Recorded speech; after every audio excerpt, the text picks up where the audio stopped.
예, 원내대책회의를 시작하겠습니다.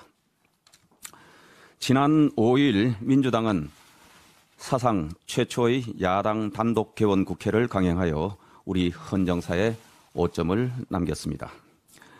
여야 합의 없이 일방적으로 진행된 22대 국회 첫 집회에서 108석의 여당이 불참한 가운데 반쪽 투표로 당선된 우원식 국회의장께서는 당선 인사에서 대화와 타협, 협치의 의회 정신을 강조하는 것이 아니라 기한을 정하여 상임위 구성안을 제출하라고 국회 본회의장에서 공개적으로 소수당을 압박하는 초유의 모습도 보이셨습니다.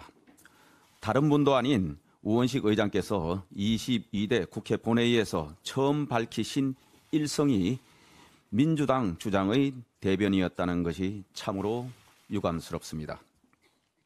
민주당이 4년 전 국회의장을 선출하고 18개 상임위를 독식할 때도 47일이 걸렸습니다.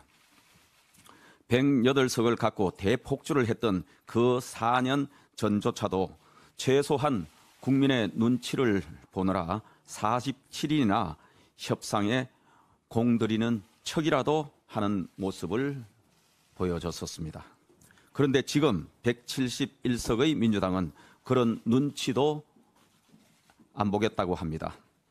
단독으로 의장 선출한 지 단 이틀 만에 소수당에 자신들을 따르지 않으면 상임위원장을 독식하겠다고 엄포를 연일 놓고 있습니다. 이제 민주당 국회의원이 아니라 입법부의 수장인 우원식 의장님께 말씀드립니다. 의장님이 과거 30여 년 전 보좌관으로 모셨던 임채정 전 국회의장님께서는 여야 간 협상과 대화를 통해 타협할 수 있는 분위기를 만들기 위해 국회의장의 각별한 노력이 필요하다라고 말씀하신 바 있습니다. 신임 의장님이 민주당만의 국회의장이 아닌 국민 모두의 국회의장이 되고자 한다면 거대 야당인 민주당의 입장만을 반영해 소수당의 일방 통첩하기 전에 다수당인 민주당에 여야가 협치할 수 있는 협상안을 가져오라고 하십시오. 그것이 우리가 기대하는 국회의 대표, 국회의장의 모습입니다. 최근 경제 관련 기분 좋은 소식 하나 있어서 말씀드립니다. 지난 5일 한국은행 발표에 따르면 지난해 우리나라 1인당 국민 총소득 GNI가 36,194달러를 기록하여 사상 최초로 일본을 추월하고 전 세계 인구 5천만 명 이상 주요국 중 6위를 차지했다고 합니다. 정부는 현재 추세대로라면 윤석열 정부 임기 내 역대 최초로 1인당 국민소득 4만 불 돌파가 예상된다고도 합니다.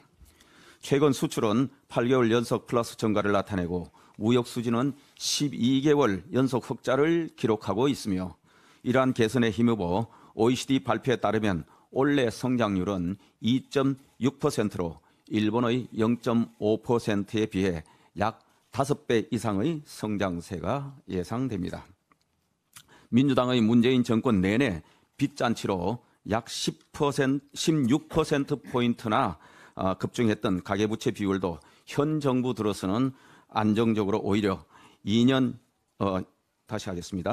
민주당의 문재인 정권 내내 빚잔치로 약 16%포인트나 급증했던 가계부채 비율도 현 정부 들어서는 안전적 관리로 오히려 2년 연속 감소했으며 국가 채무 비율도 건전재정 기조에 힘입어 40%대 중후반대로 비교적 안정적으로 관리되고 있습니다. 앞으로 당정은 최근의 이러한 양원 거시 지표의 성과가 서민, 민생경제 구석구석까지 빠르게 확산되어 국민들께서 체감하실 수 있도록 하는 데 총력을 기울이는 한편 우리 경제의 성장 잠재력 확충을 위한 노동, 교육, 연금개혁 등 구조개혁에도 박차를 가해 나가겠습니다. 윤석열 대통령께서 지난 3일 포항 영일만 앞바다에 석유와 가스가 매장돼 있을 가능성이 높다는 물리탐사 결과를 밝히고 산업통상자원부의 탐사 시추 계획을 승인했습니다. 그러면서도 국민들께는 차분하게 시추 결과를 지켜봐 주시기를 당부드리기도 하였습니다. 정부는 이번 탐사 시추의 성공 가능성 20%에 대해 국회의 유저는 3%였고 통상 10%만 돼도 우수하다고 평가한다고 했습니다. 전문가들도 재정 부담은 있지만 자원개발의 특수성을 고려하면 충분히 탐사해볼 가치가 있다고 합니다.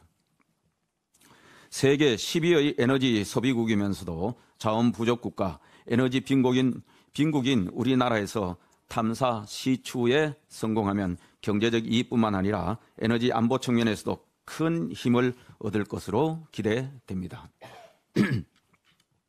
그런데 이러한 희소식 앞에 민주당은 유독 죄를 뿌리기에 바쁜 것 같습니다. 이재명 대표부터 앞장서서 10중 8구 실패, 밑빠진 독에 물붓기 운운하면서 경제 과학의 영역을 정치 비방으로 폄훼하고 나섰습니다. 171석의 거대 다수당이 이렇게 좀스러운 행태를 보였어야 되겠습니까? 민생과 국익 앞에서도 정치적으로만 접근하는 야당의 모습이 참으로 안타깝습니다. 섣부른 기대와 예측을 하자는 것이 아닙니다. 불확실성이 큰 자원 개발은 오랜 시간이 걸리고 그런 경험의 축적 끝에 성공할 수 있는 만큼 여당도 국민과 함께 차분한 입장에서 이번 사업을 지켜보고 필요한 지원을 다할 것입니다. 더불어민주당도 이제는 책임 있는 제1당으로서 사사건건 정부 비방에만 힘쓸 것이 아니라 여당인 국민의힘과 함께 국익과 국가 미래 발전에 함께 해주실 것을 당부드립니다. 이상입니다. 네.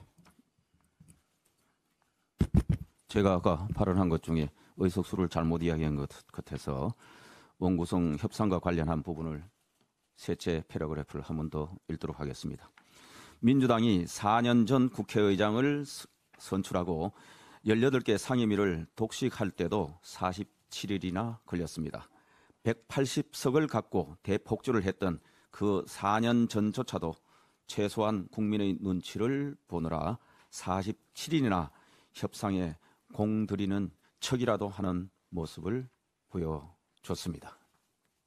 아까 180석을 제가 108석으로 해서 그것을 수정한 발언이었습니다.